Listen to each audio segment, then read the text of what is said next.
The Gospel according to Mark, chapter 5, passage 1.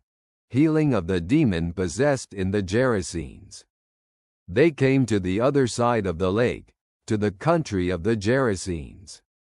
As Jesus got out of the boat, a man with an unclean spirit immediately came from the tombs to meet him.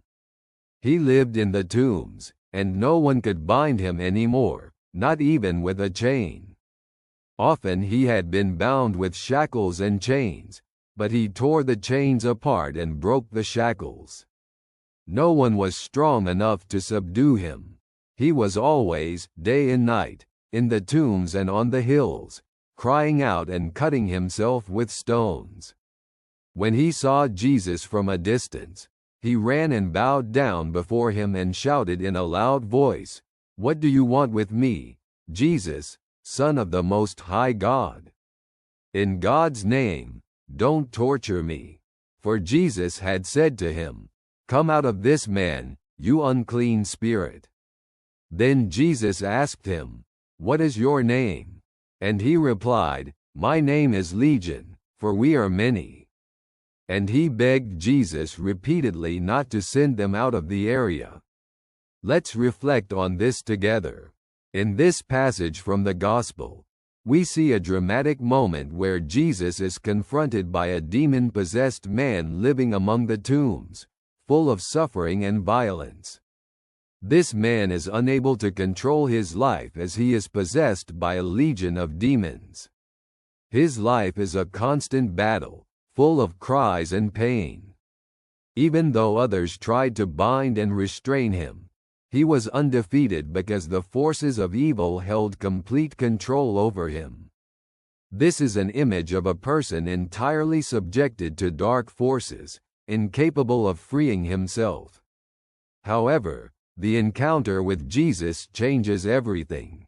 Approaching Jesus, the possessed man bows before him and calls him by the name, Son of the Most High God.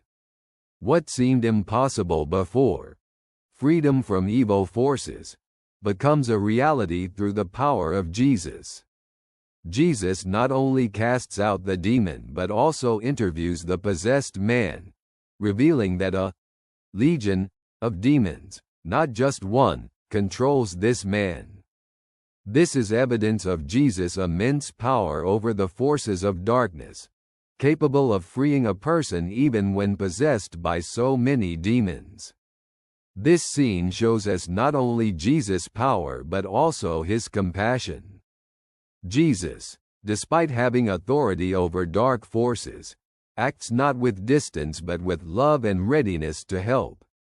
His response to the man's suffering is full of compassion, not condemnation. This is a message of great significance for us today. Jesus is willing to reach out to us, no matter how difficult and dark our situations are. His power and love can free us from everything that binds and enslaves us. For us, this story is a reminder that no situation is too difficult for Jesus. No evil, difficulty, or suffering is beyond his power. By calling him with faith, we can count on his help and transformation in our lives. Jesus does not leave us in our struggles but comes with love to free us and restore us to fullness of life. This scene invites us to trust in his power, knowing that he has the power to heal us and restore peace in our lives, even when it seems that all is lost. Thank you for being here. May God protect you. Your friend greets you from the heart.